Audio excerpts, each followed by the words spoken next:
Korge, it's great to have you joining us this morning here at Miami Community News, the hub for news and information in Miami-Dade County. And I've got a great guest with me, super, super interesting individual, Seth Gordon. Most of you know Seth has been in South Florida for a long time. Long time. That's enough. Long time. Long time. Well, Seth, it's great to have you, and Good thanks for coming into Miami Community News and joining us on the Andy Korge Show. So, I was so interested to have you come here on our show because, I mean, you've had a long, interesting life here in South Florida. Yes. And once you got here, you stayed here from Maine, right? From the Northeast. From Bangor, Maine. Yeah. But I know that you've been involved in a lot and you've had such a distinguished career here in South Florida. Tell us a little bit about what's happening today, 2020, besides staying inside and not doing much. That's a unique experience. Well, I mean, listen, I did, when I first came down, it was on a fluke. I kind of was a spur of the moment decision. I just mentioned, I came down just before New Year's in 1968. Nixon had just been elected president, which bummed me out. So I figured I'd just throw caution to the wind and come down here. I arranged to go to Miami-Dade College because I had earlier kind of crapped out at Northeastern in Boston and began to feel my way. I had a couple of other friends from high school who were here, and we shared a house in Opelika. And so I had a very difficult time explaining to my friends in Boston that I lived on Scheherazade Boulevard in Opelika. Said, "You're right around in a magic carpet?" Yeah, exactly. But anyway, immediately the difference was the difference between New England, where things are very predictable and staid and tradition minded. Down here, everything was a wild card. There were no rules, no boundaries at all, which, given my personality, was very attractive. Right. So I just stayed, and I met a lot of people. I went to the North Campus of Miami-Dade, and I met like that first wave of young Cuban refugees that were in college then, and they became my first wave of friends down here. I never learned to speak Spanish, but those relationships endured. Was it a culture shock for you a little bit? Not really, because we had moved a lot. My parents were from New York. My father had been a very successful musician. He had to leave New York because at some point in the early 50s, some federal agents came to ask him if he knew any commies, because this was during the McCarthy era. And he pretty much, I think his quote was, I'll edit the quote a little bit. I think he said, "Go crap in your hat." And so good for him. Within a very short time, he was blacklisted. And so, wow. we had to leave New York. We moved to Connecticut and start over again. He became a teacher in some of the prep schools there. My mother, who had been a very successful advertising copywriter, entered what was then a new industry, which was responding to opportunities to create slogans for advertisers. The advertising industry was just taking off in New York, and there was a tough competition for jingles and names of products and things. And she became a whiz at that. Wow. And you would win prizes. And so there were like a small number of women, they were all women all across the country, who entered all those contests. And my mother won almost everything that she entered. Wow. She was a very clever writer. She was like naming sneakers with a name that resonated, whatever. Anyway, so then we were from Connecticut, then we left there to go up to Massachusetts and then to northern Maine, to Limestone. So I was accustomed to change. I was accustomed to be the new kid in school. Right. And the background, your father a musician, your mother a creative person. Yeah.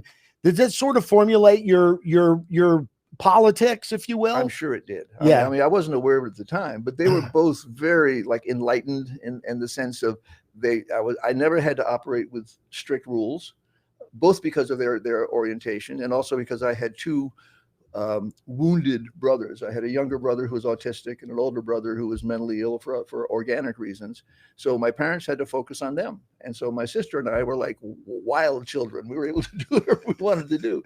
And those were days when wild children were pretty wild, right. in the late 60s. The only thing that protected us was that we lived in tiny little towns. Right. And there were not that many places to get in trouble in those tiny little towns. Right. So you came down to Miami probably around 1970. Well, 68. 68. Okay. No, it was 69. It was 68 was like the election. So I came in I was here in January. Right. And how did you get involved in politics? Because I know your background obviously is public relations and politics, and you've been so active in Democratic politics over the years. So did you immediately kind of throw yourself into that? No, because I was not yet firmly a Democrat. I mean, when I did go back up north for a while, and I worked in the campaign of the first African American member of the U.S. Senate since Reconstruction, Ed Brooke.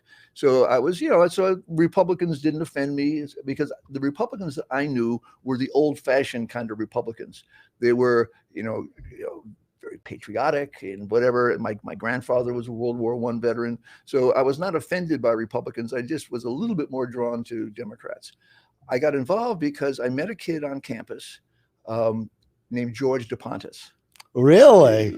Old timers know that. Yeah, I know the name. Yeah. And so George became a friend, and he led me into the innards of local politics. He was a very successful campaign consultant, and he introduced me to Steve Ross, not the sports Steve Ross, the original Steve Ross from down here, who was the wizard behind all kinds of campaigns. Yes. So that got me into the belly of the beast, and that's how I met the people that I later dealt with in so many other ways. First campaign. What are some of the campaigns maybe on those early years that you got involved in that really stick with you today? Well, I mean, listen, my responsibilities in those early campaigns were really ridiculous. They were like, go out and put up these signs. Right. They were like, But everybody starts that way, you know, right?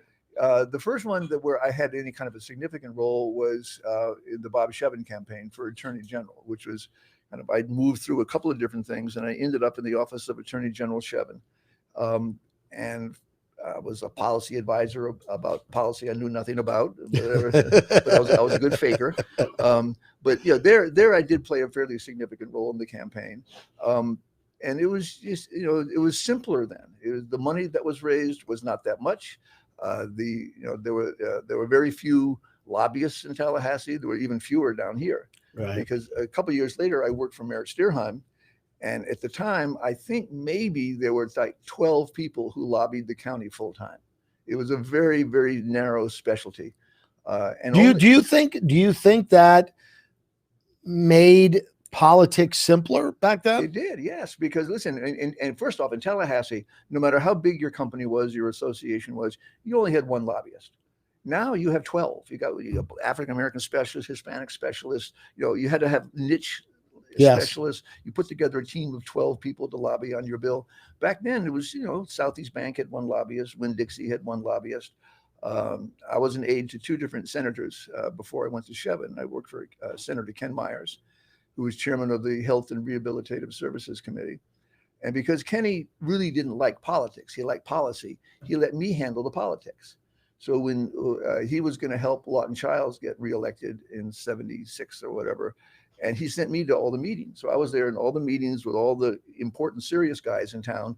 And then me, I was 25 years old or so, but it put me in those positions where I met like the important people in town. That was very helpful to me later. Oh, and probably an incredible learning experience that helped formulate your career. When you consider the people that I worked for, the first boss I had down here was Sid Levin, who ran WKAT. Yes. Old timers recognize that name. Sid was a very successful, honored businessman who, when there was a vacancy in the county commission, the governor appointed him to it. He later became Secretary of Commerce.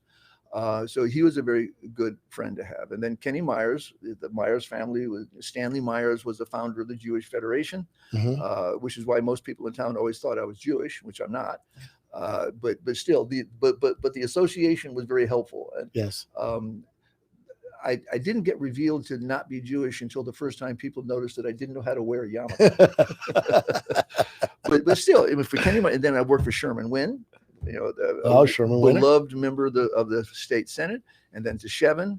And then when Shevin lost to Bob Graham, I came back here and formed a little PR firm. And then from there, I went over to the county and became the county's lobbyist. I was an assistant to Merritt Steerheim.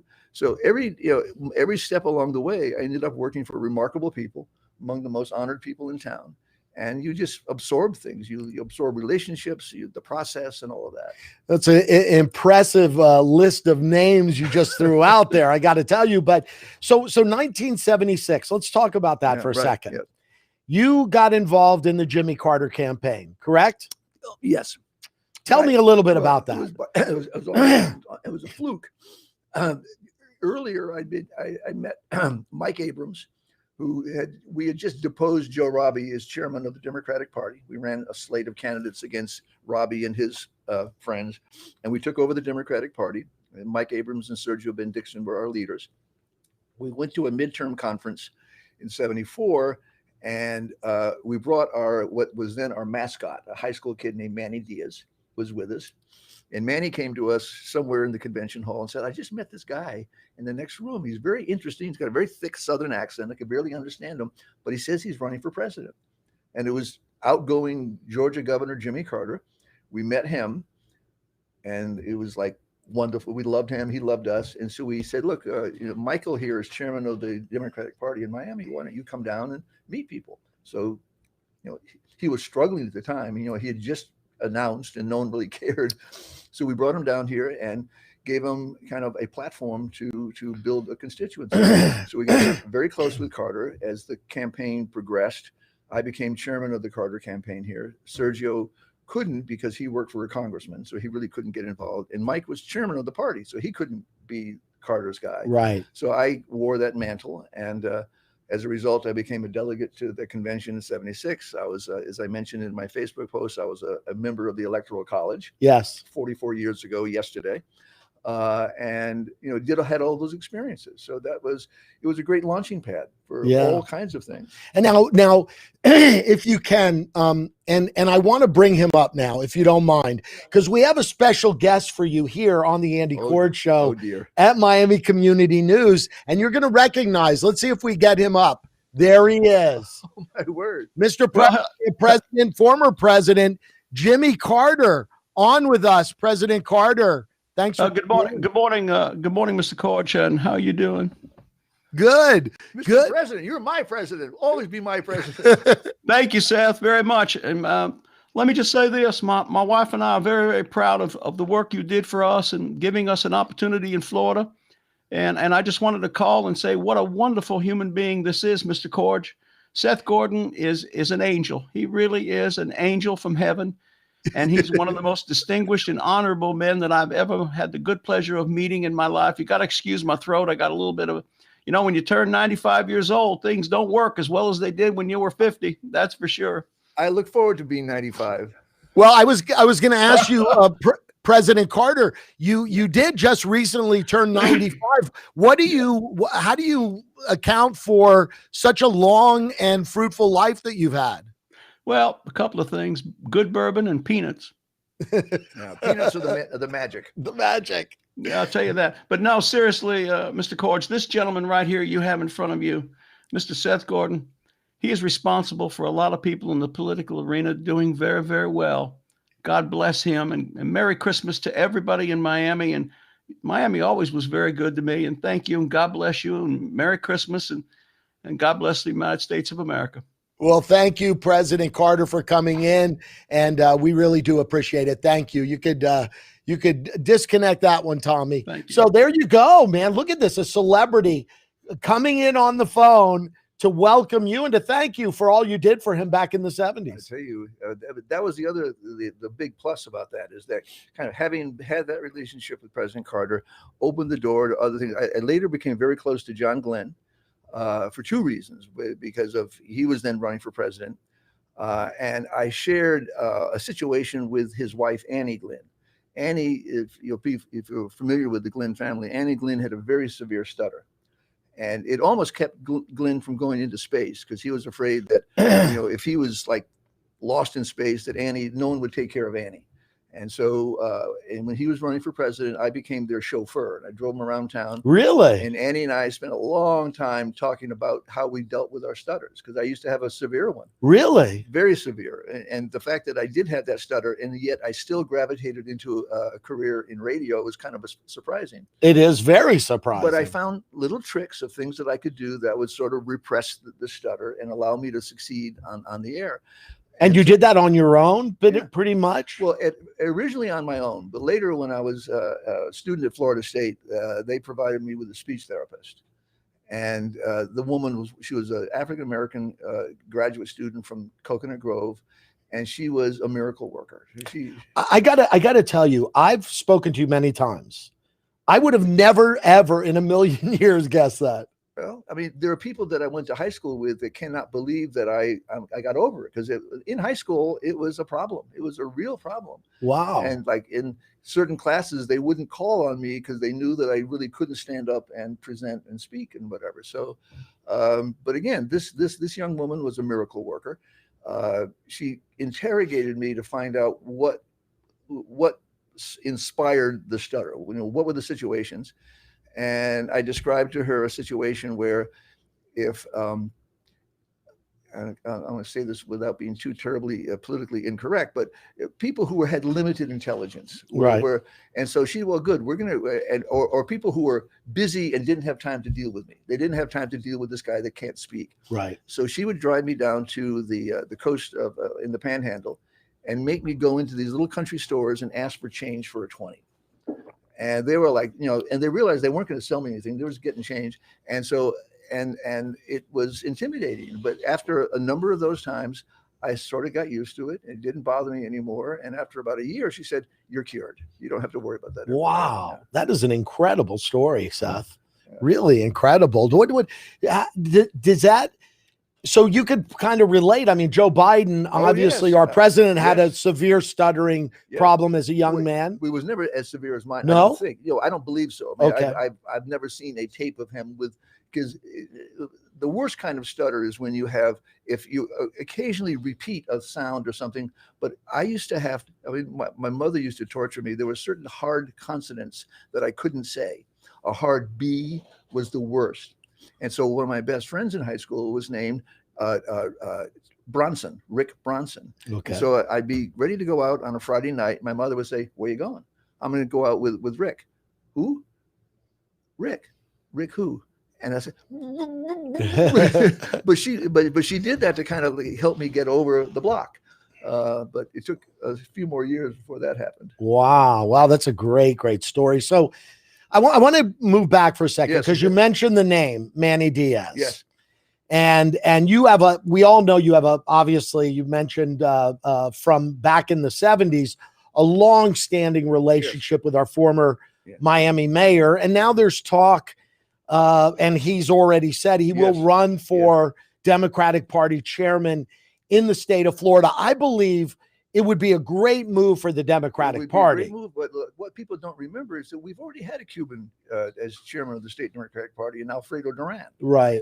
And that was orchestrated in part by Mike Abrams and Sergio Ben-Dixon. But Manny he's got the gift of, he's bright as hell. He's charming. He's easily relatable. Yes. I was disappointed when at the end of his term as mayor, I think the last 2 years of his mayorship were miserable for him. He just felt as though he was fighting battles in every direction, and he was being blamed for all sorts of things that he wasn't really responsible for. And I think he washed his hands of politics.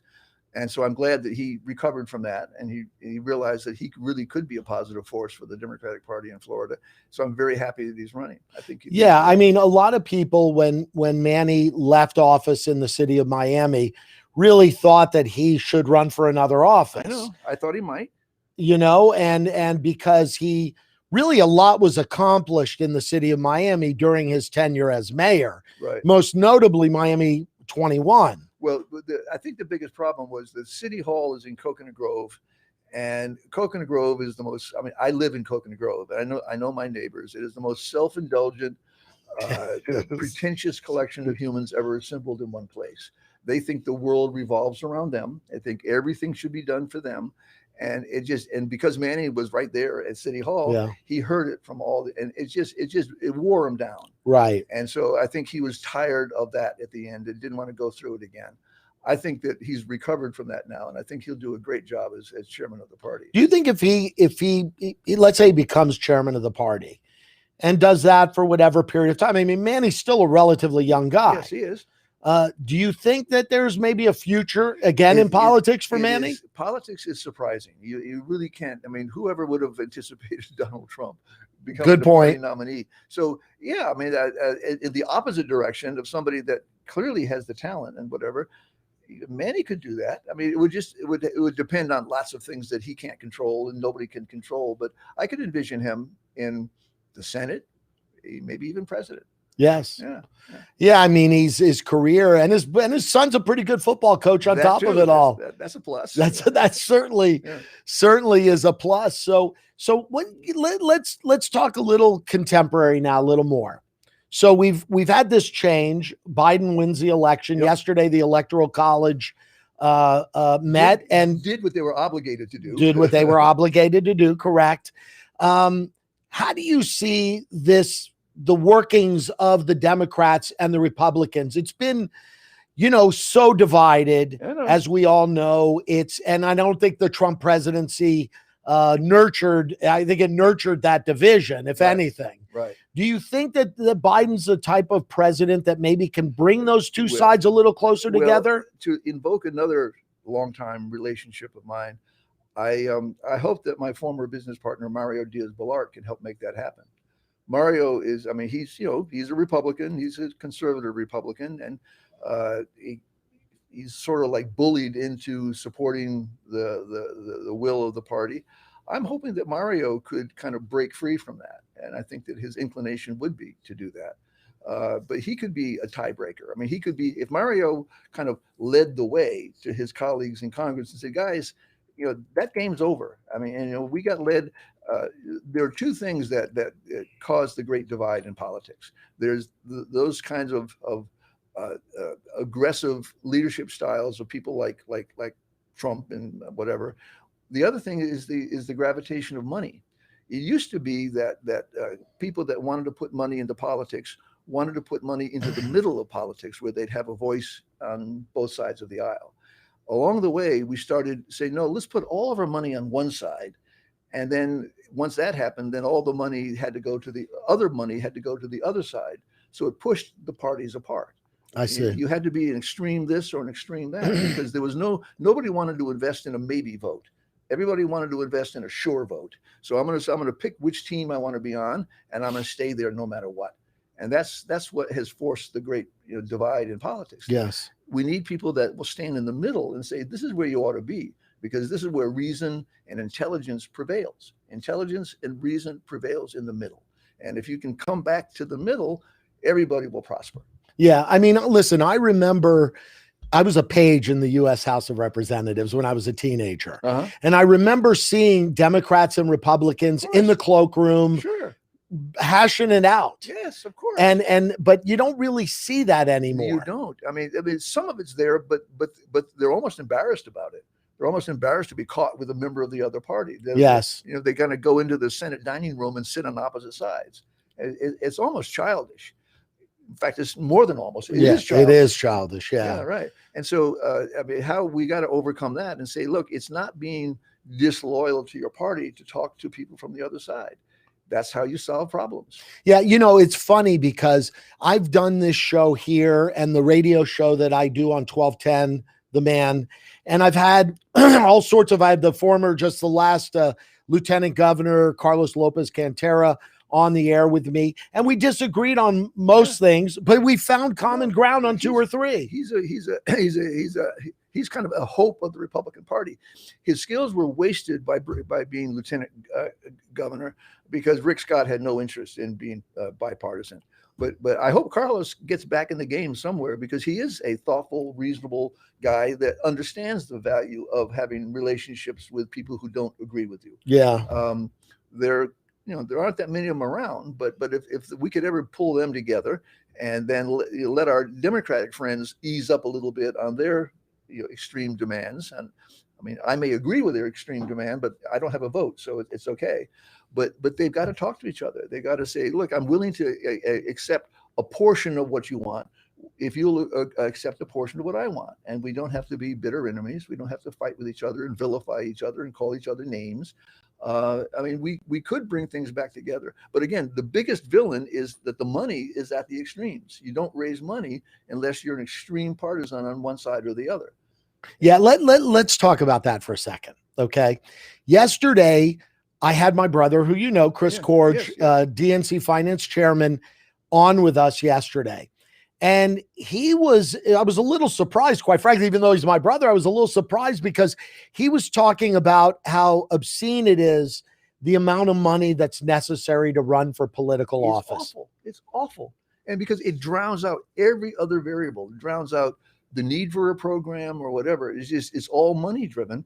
And, you can't take all money because people, I mean, back in the day when I worked for Senator Ken Myers, the first year I was with him, he ran for re-election. He sent out some letters, and he was a very powerful senator. And a few people sent in $100 checks. And I think he probably raised $2,000 that way. And he bought some bumper stickers or whatever. But that's all it took for him to run for re-election. So he wasn't swayed by the money. I mean, he was flattered that people thought enough of him to send that $25 or $50 check. But that's not, I mean, nowadays that's comical. I mean, it's hundreds of thousands of dollars to run for the lowest seat. Right. And it's just, it wipes out, it obliterates everything else in the political world. And you, based on what you just said, I assume that you really believe, and I do, that they are swayed by the money. They have to be. Well, because that's the only way. I mean, if you're committed to policy, the only way you can have impact on the policy is to be in the game. And the only way you can be in the game is to hold office. And that means you have to win elections, and it takes money to win elections. So there may be some people out there who are so passionate about their policy agenda and so personally attractive that they can get elected without money. More power to them. Right. But there aren't many that way. I mean, it takes both, an attractive personality and a support for certain issues and money. Right. You got to have both. Yeah. What's your opinion? Because I'm very negative against PACs, super PACs, Absolutely. These groups that kind of hide behind these organizations. Blame the Supreme Court for that. Yeah. Yeah. They're the villains, and they're in the notion that corporations are people too. I'll believe when a corporation dies and is buried, because that's what happens to humans. Humans lose their efficacy when they die and are buried. Corporations live forever. So we're always going to be subservient to the corporations because they have life tenure. Exactly. And endless life. And so that has to get undone. I don't know if we'll ever have a Supreme Court to do it, but that case has to be made. You have to take corporate, all those kind of funny, funky, dark money sources have to be obliterated. Well, we saw. Let's pile on to that notion for a second in the Supreme Court. So we saw what happened prior to the election. They railroaded in Amy Coney Bryant into the Supreme Court position. There's talk, and I hear a lot of Republicans say to me, oh, they're fearful that Biden is just going to increase the number of people on the Supreme Court. What's your take on that? Well, I mean, I think that would be an extreme response, but I mean, she's a nice lady. She is not Supreme Court quality, but no matter how you measure it in terms of others that have served on the Supreme Court. If I were Biden, I say, look, I only have a certain amount of time. I can't wait for like the political evolution to take place. And if I have to kind of pack the court with a couple of more justices, I'll do it. I mean, I don't know whether he would do that, but I wouldn't be surprised. But again, if you look back through history, there was a moment when, I guess back in the 60s, a nomination was made, I guess by Nixon, of a senator who was not considered up to the job. And somebody asked a member of the Senate about that. I said, well, so-and-so, they're really not mentally right for the job. And the senator's response was, well, a lot of Americans, are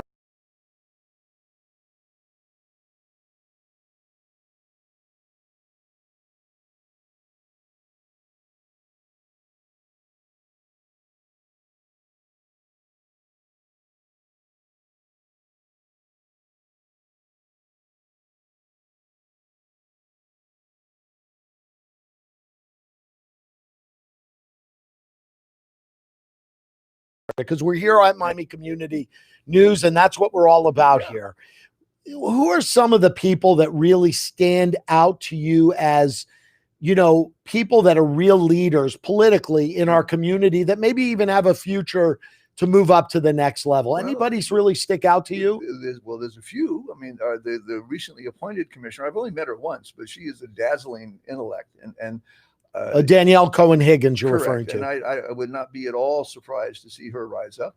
Our new mayor, I've known for a long time because she got her entry into public policy when she created her nonprofit called Catalyst, Right. which was a social service agency of tremendous achievement.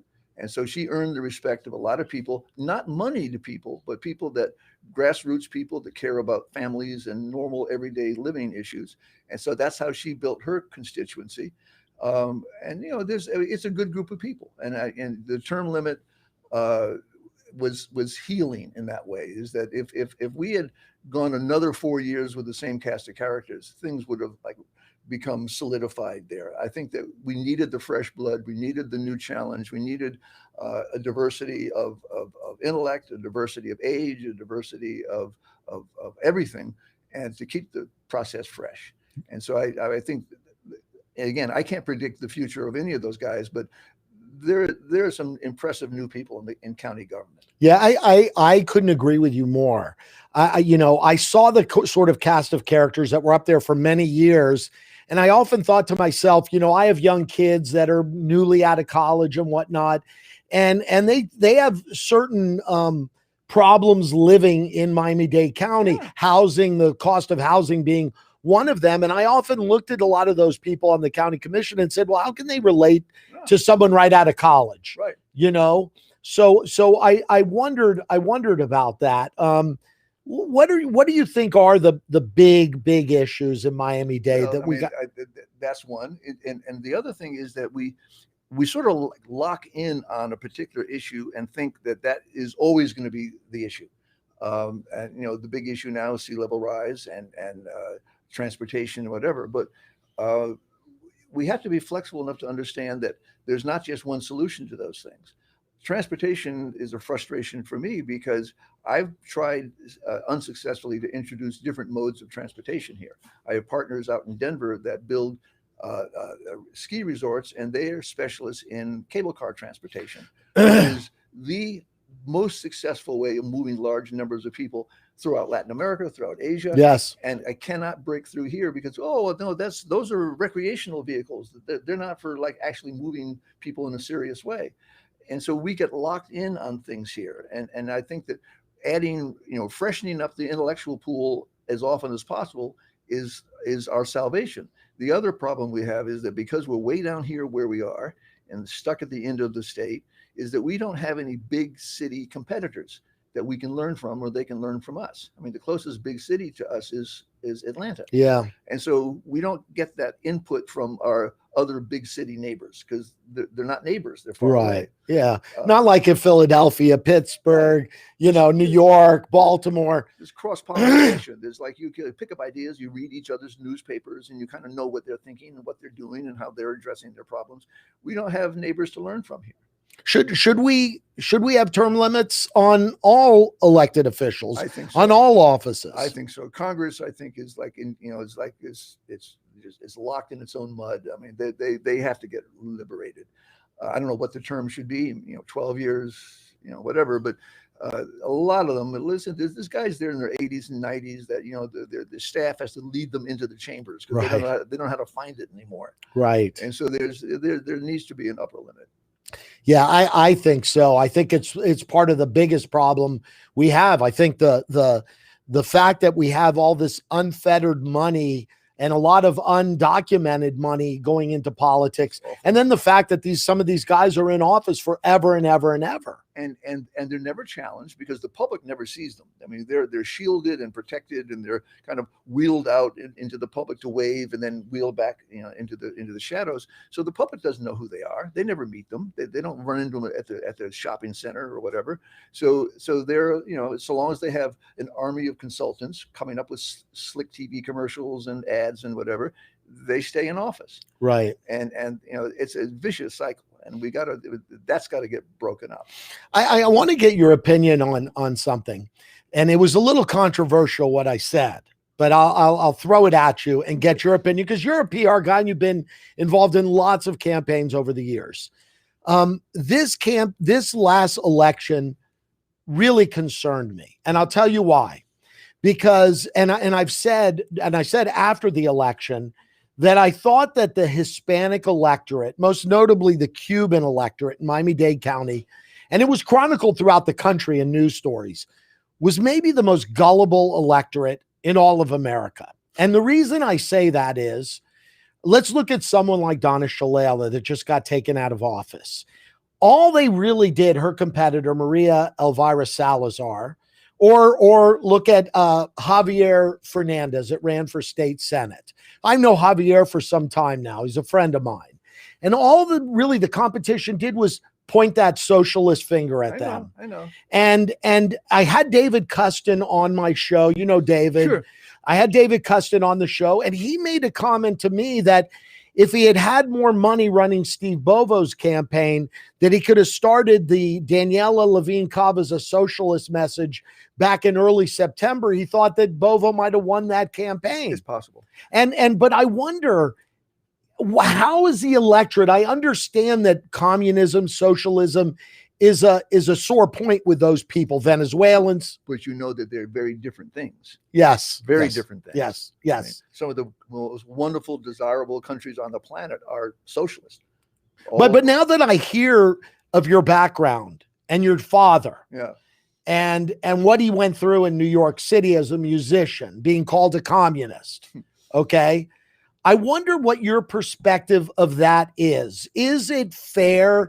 Is it I don't know if fair is the right word, but is the electorate that gullible that all you got to do is point that socialist finger at someone? It is. It's something that somebody has to figure out a way around, because it is a real problem. For so long as that, the memories of what's happened in Cuba and Venezuela are fresh, then it becomes something that you can roll out as a weapon. I don't know when that goes away. I mean, it took us a long time to recover from the McCarthy era in the 50s. I mean, because, for a long time, that was the weapon used then. Somebody was pink, or right. They were like a little bit, commie sympathizers or whatever. It took a long time to recover from that. And so maybe we need more time here. But I think we need more leaders in those communities to speak out. I mean, when we have had leaders from that community to speak out, they got shouted down. I mentioned earlier Alfredo Duran. I mean, if there was ever anybody that had a reason to despise Castro, because Alfredo was, part of Bay of Pigs. He was captured. He was thrown in prison. He was held there for a couple of years, and Castro would trot him out every so often, put him against the wall, and the guys would cock their weapons and then fire in the air, and they throw Alfredo back into my God. Dungeon. And so, but when his family bought his freedom, he came out and he became one of the first Cuban leaders here to say, look, we cannot perpetuate this forever. We have to find a way after Castro. This is when Castro was still in power. And so number of leading Cubans, very honorable Cubans, have tried to break that chokehold. And it hasn't happened yet, but I think at some point it will. Well, we'll see. I mean, it was a crazy electoral season this year. Yeah. I mean, was there anything that really stuck out to you with this past election? Was there anything that? Well, I mean, the main thing was the impact of the socialist world. The socialist word was, I mean, not that many years ago, people understood the difference between socialist and communist. This year, they got merged and it became the one word attack on anybody that wasn't vitriolically opposed to liberalism, because that's their real enemy is liberalism. But they can't quite attack that because so many people buy into that. They say, well, liberalism's okay. Liberalism that means that we take care of welfare mothers, and I guess that's okay. But socialist, it kind of implies lots of other evil sounding things. I don't know how we do that. I mean, that requires. But what is I mean, we're in the middle of a pandemic. Companies were able to get money through the PPP program. It's really a social program. Everything that we do in this country is a social program. Yes. Highways are social programs. Right. Police are social programs. They're all things that the government does together to take care of all of us. Right. And somehow there's a wall between the reality of social programs and the image of, stormtroopers and things like that. You're a staunch Democrat, and we're going to close in a few minutes, but I do want to hit this one subject to you, because tomorrow on here at Miami Community News on this show, we're going to have Steve Simonides, who is he's just been elected his second term as Miami-Dade County Democratic Party chairman. And I sort of felt like the party kind of screwed the pooch in this election. What's your take on it? I don't know, because I didn't pay that much attention to legislative races. I mean, I had some good people, good friends running who lost because of fraud. Right. But you know, I'm not. If I were in his position, I'm not sure what I'd do. I think I would look for new blood, people that don't bring baggage into the process, to recruit as candidates. Maybe people that have already proven themselves in one field and bring a reputation in, so they're not unknown. You don't have to create an image. Yeah. And maybe they're going to be a little bit older, but they're going to be people that have an established record of accomplishment, and people won't believe bad things that are said about them. And maybe that's the solution, is that they've got to do that. If they say, look, go find some people that have had successful careers in the public eye, and run them for office, not as weather a woman on a TV channel, right? Not just name recognition, but accomplishment, Yeah. serious, grown-up, productive accomplishment, and recruit them to run.